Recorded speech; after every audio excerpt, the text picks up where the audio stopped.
안녕하세요. 온누리 스마일함과 김부기 원장입니다. 백내장 수술 어떤 렌즈로 하는 게 좋은가요? 백내장 수술에 관심이 있으신 분들, 그리고 좀 알아보신 분들은 백내장 수술 때 사용하는 인공수정체, 즉 렌즈에 대해서 고민이 많으실 겁니다. 사실은 렌즈를 만드는 회사는 전 세계적으로 굉장히 많고요. 그리고 각 회사마다 렌즈 종류를 굉장히 여러 개를 만듭니다. 그러니까 종류로 따지면 수백 가지 종류의 렌즈가 있겠죠. 근데 제 개인적인 경험으로 결과가 좋고 우리나라 그리고 전 세계적으로 가장 많이 사용하는 렌즈 위주로 5가지에 대해서 설명해 드리겠습니다.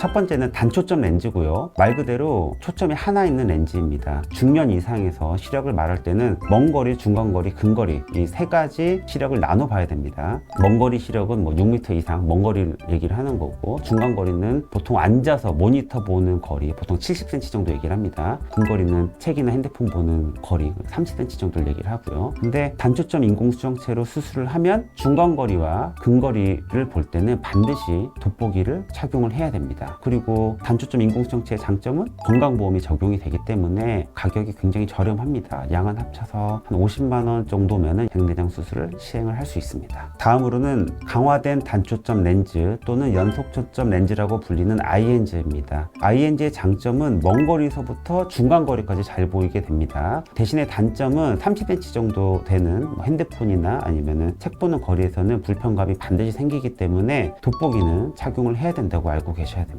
다음으로는 세 번째, 네 번째 렌즈가 제가 가장 좋아하고 주로 사용하는 렌즈인데요. BBT와 페노틱스입니다. 먼저 페노틱스에 대해서 설명드리면, 페노틱스는 다초점 렌즈, 그러니까 3중 초점 렌즈입니다. 그래서 근거리, 중간거리, 그리고 먼거리까지 다 잘 보이게 됩니다. 가까운 거리, 중간 거리를 다 봐야 된다면 이 페노틱스를 하는 걸 추천해 드립니다. 대신에 이 페노틱스의 단점은 빛 번짐이 심한 거예요. 야간 운전을 업으로 하시는 분이라면 페노틱스를 하는 것은 조금 위험할 수 있습니다. 반면에 출퇴근하는 정도에서 야간 운전을 할 때는 페노틱스를 한다 하더라도 야간 운전이 불편한 경우는 거의 없는 것 같습니다. 다음으로는 BBT라는 렌즈인데요. BBT 렌즈는 아까 두 번째로 설명드린 아이헨즈와 그리고 방금 설명드린 페노틱스의 중간 정도 되는 렌즈입니다. 먼 거리부터 중간 거리까지 굉장히 잘 보이고요. 하지만 아주 근거리까지는 페노틱스에 비해서는 덜 보입니다. 야간 운전할 때 빛 번짐이 걱정되신다면 BBT 렌즈를 이용하는 것이 조금 더 장점이 되겠고요. 그렇지만 가까운 거리, 조그만 거를 많이 봐야 된다라고 했을 때는 BBT 렌즈를 하면 수술 후에 돋보기 착용이 필요할 수도 있습니다. 마지막으로는 클라레온 페노틱스라고 하는 렌즈입니다. 이것은 방금 제가 설명드린 페노틱스랑 거의 비슷한데요. 페노틱스의 단점인 빛 번짐을 조금 줄인 렌즈라고 생각하시면 됩니다. 이 클라레온 페노틱스의 단점은 가장 최신 렌즈고 가장 좋은 렌즈이기 때문에 가격이 비싼 단점이 있습니다. 백내장 때 사용하는 렌즈에 따라서 각각의 장단점이 극명하기 때문에 이 영상을 보시고 본인의 생활 패턴이나 그리고 업무 환경 이런 것들을 잘 생각을 하시고 어떤 렌즈가 맞을까 고민을 해보시고요. 그리고 실제적으로 병원에 가가지고 또 상담을 받고, 그리고 수술 전 눈 상태에 따라 좀 또 다를 수 있거든요. 많은 고민을 하시고 잘 상담을 받고 결정을 하셔서 백내장 수술에 좋은 결과가 있었으면 좋겠습니다.